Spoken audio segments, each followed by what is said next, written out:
we went into halftime knowing that we had to try to get that solved, and they did a good job of stopping us from running, and they ran the ball. First half, I don't know, they had 40-something plays. I think we had like 20 or something like that. It was odd, and they converted a lot of third downs on us. They were a lot of third and ones, and they just kept the ball methodically. And second half, we said, hey, look, we got to go down and score some points to make it a game. We got to kind of tighten in. They made a couple big plays in the run game. Quarterback got out of the pocket the one time and got on the sideline and made a big play on a scramble. But they physically got after us. That's the bottom line on both sides of the football. Question?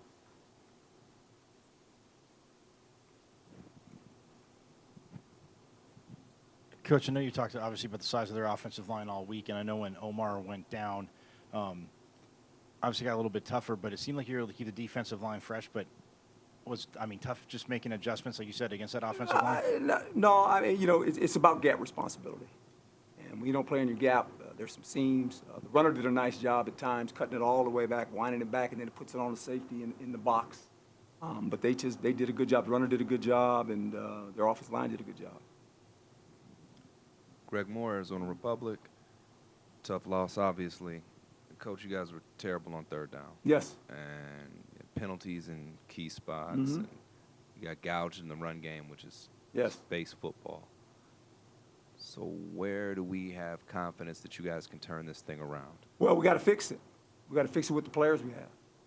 That's how you got to fix it. There's no one else coming in the building. And we got to find a way to fix it. And that's what I told the team. Going forward, you got to figure out who you are now and what you want to become and where we're going. And so that's kind of that's the bottom line. It's got to get fixed with the players we have. Coach, over here. Oh. Chris Carmen, Yes. the source. Herm, end of the first half. I thought we made a first down. On the fourth down? Yeah, I thought we made a first down. I was across, and I wanted to get the timeout. Maybe I probably called it too soon, but it looked like to me we had the first down. So, and we wanted to get some plays in, try to get a play or two, save some time on the clock so we could just move the ball down the field and maybe get in the field goal range. It seemed like the play before that, the clock was kind of moving before you guys weren't really hurrying to get up. You didn't use any timeouts prior to that. So just that drive didn't necessarily seem like you guys were trying to move fast and try to. Well, we were trying to move fast. Okay. Believe it or not. And then It didn't look like that, but we were trying to move fast. Okay. And then the timeouts that you guys used in the second half. Mm-hmm. What One was about to be a delay of game. We got a delay first half, and it got under 3 seconds, and I said I better call timeout because I didn't want to delay. So that's kind of where that went. Yeah. What do you think about just the penalties overall? At the wrong time, especially at the last drive. We were going, and we got a couple of them just went backwards, and that's just we got in the mode where to throw the ball, and we had to get it down the field, and we got a couple holding calls. I mean, that's part of it, You don't want that to happen, but it happened. And it hurt us. All that stuff, all combined. The running, the penalties, all that stuff hurt us. Coach, we saw you post-game talking to President Crow and A.D. Anderson. Can you take me through that conversation? I talk to him after every game. Yeah. Yeah, Coach, we've heard about how this team's got better leaders this year, and you like what you have in the locker room. What was the tone at halftime? Because you could have been down worse than you were, really, at that point. So what was the tone your leaders talked to the team about? They talked about, just what we needed to do the second half. And I thought we moved the ball offensively, but we stalled out, and then we got it to within a score. And then, lo and behold, they make a couple they hit us on a couple running plays again and made some big yards on run plays. It wasn't passing. It was a run game. And you got to give them credit. They stuck to it. And the runner did a good job. And that's the ball game at the end of the day. I mean, that's what it boiled down to.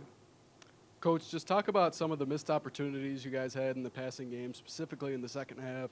You guys had those 2 drops and the 1 overthrow, and just talk about what that did to your guys' confidence. Well, obviously, when you're throwing it down the field and you have an opportunity to make big plays, you need to capitalize on those.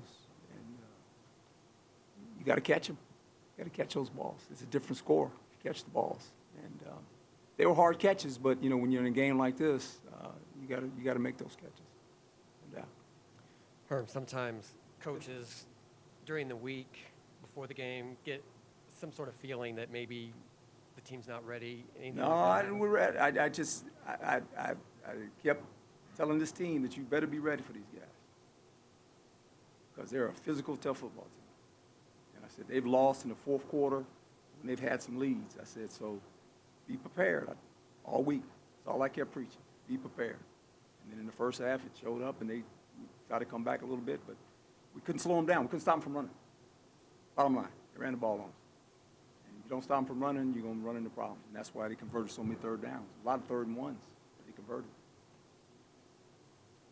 Hey, Coach, Yes, what, sir. what was it about the way Evans was running the ball that made it so impossible for you guys to stop him, even on obvious Just rundowns? found a crease, trying to crease in the defense. And, you got to have gap integrity when you run defense. And if you it's got to stay level. And if it gets out of whack, going one way or another, the runner and the guy did a good job of being patient, actually. And the big lineman did a nice job with him, and he just kind of found the little seams and just kept going. And then he's a big back.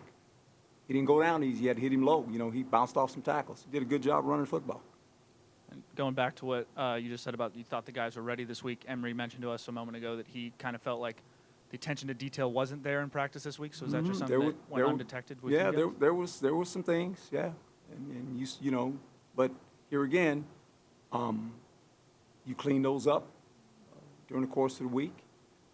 But they just physically dominated us on the offensive line. They knocked us off the ball, and they ran the football.